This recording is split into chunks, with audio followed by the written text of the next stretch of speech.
जय मसीह की सबको।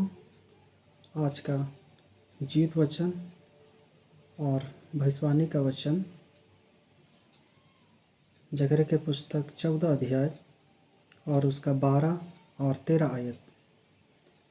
यहाँ पर ऐसा लिखा हुआ है,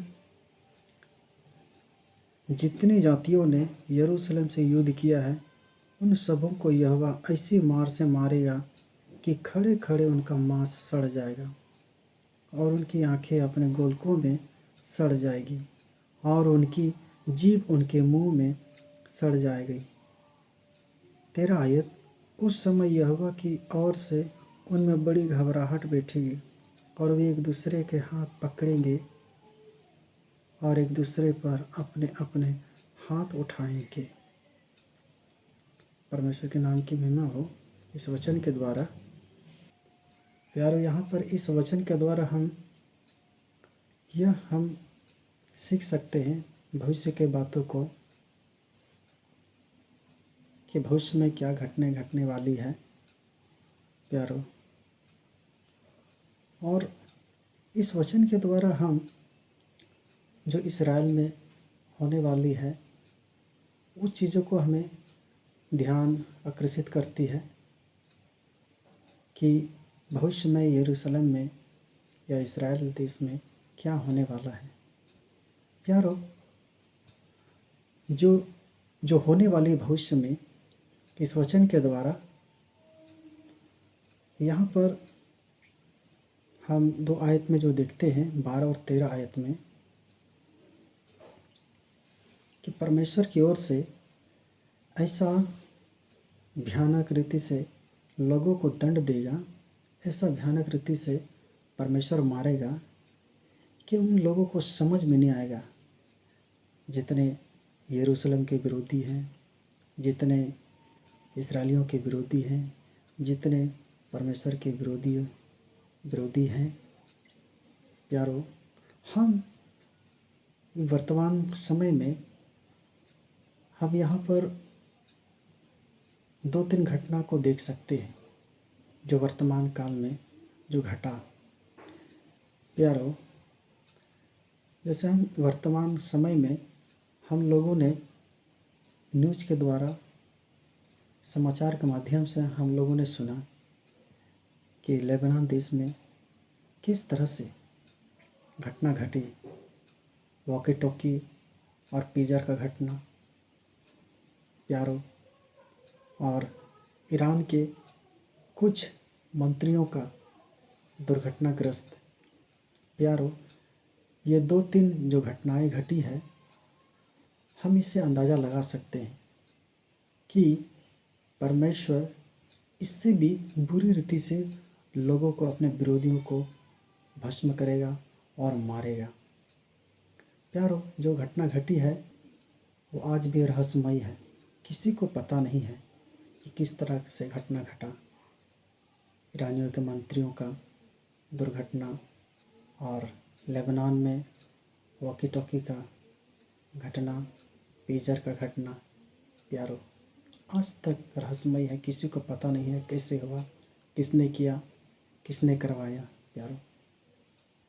ठीक इसी प्रकार इससे भी अद्भुत रीति से परमेश्वर एक दिन अपने विरोधियों को ऐसा मारेगा कि लोगों को पता भी नहीं चलेगा।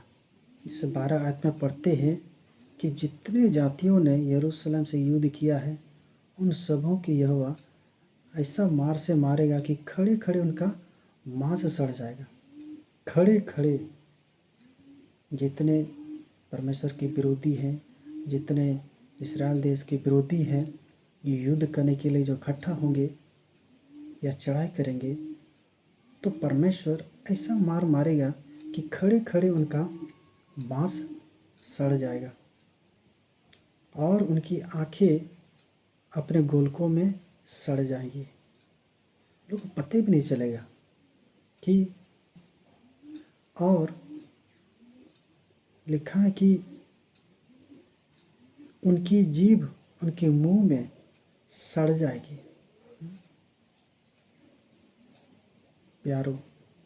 हम 12 आयत में पढ़ते हैं 3 घटना जो परमेश्वर की ओर से घटेगी मनुष्य के शरीर में, उनके अंग में प्यारो, पहला उनका खड़े खड़े उनका मांस सड़ जाएगा और उनकी आँखें अपने गोलकों में ही, आँख में ही सड़ जाएगी और उनकी जीभ उनके मुंह में ही सड़ जाएगी प्यारो।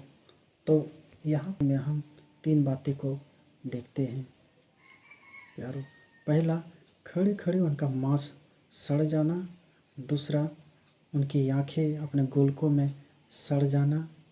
और तीसरा, उनकी जीभ उनके मुंह में सड़ जाना प्यारो। ये परमेश्वर कैसा मार मारेगा हमें और आपको नहीं मालूम प्यारो। इसलिए हम कई जगह पढ़ते हैं परमेश्वर का मार अद्भुत रीति से मारता है। यह अद्भुत रीति से परमेश्वर बदला लेता है जिसका मनुष्य वर्णन भी नहीं कर सकता है, सोच भी नहीं सकता है प्यारो। परमेश्वर मारता है, वो अंदरूनी मार मारता है। किसी को समझ में नहीं आता है कि ये किसका मार है या किसकी ओर से ये दंड है प्यारो। तो हम उस चीज़ों को हम ध्यान दे सकते हैं कि जो पिछले दिनों में किस तरह से घटना घटी प्यारो। पीजर का घटना, वॉकी टॉकी का घटना और ईरान के कुछ मंत्रियों का दुर्घटना जो आज तक रहस्यमय है, किसी को नहीं मालूम प्यारो, किसी को नहीं मालूम। ठीक उसी प्रकार या उससे भी अद्भुत रीति से परमेश्वर अपने विरोधियों को दंड देने वाला है प्यारा। उससे भी बुरी रीति से अपने विरोधियों को दंड देने वाला है प्यारो। और 13 आयत में पढ़ते हैं कि उस समय यहोवा की ओर से उसमें बड़ी घबराहट बैठेगी और वे एक दूसरे के हाथ को पकड़ेंगे और एक दूसरे पर अपने अपने हाथ उठाएंगे प्यारो। जब ये चीज़ें होंगी तो बाकी लोग ये जब देखेंगे और जब समझेंगे तो उनमें बड़ी डर और बड़ा भय और घबराहट समा जाएगी कि ये किसकी ओर से ये घटना घट रही है, ये किसकी ओर से हमें दंड दिया जा रहा है। वो सोच में पड़ जाएंगे, घबराएंगे, डरेंगे, भयभीत करेंगे प्यारो। और परमेश्वर उनके मन में ऐसा काम करेंगे कि एक दूसरे पर अपने अपने हाथ उठाएंगे, एक दूसरे को ही कत्ल करेंगे, एक दूसरे को ही मारेंगे, एक दूसरे को ही खून करेंगे प्यारो। परमेश्वर ऐसा उनके मन में डालेंगे प्यारो, जो आने वाले दिनों में भी इससे भी बहुत ही भयानक, बहुत ही अद्भुत तरीके से परमेश्वर अपने विरोधियों को, अपने दुश्मनों को दंड देने वाले हैं प्यारो। आप इसके बारे में क्या सोचते हैं? ये तो एक नमूना है प्यारो। सुनने के लिए आप सबको धन्यवाद।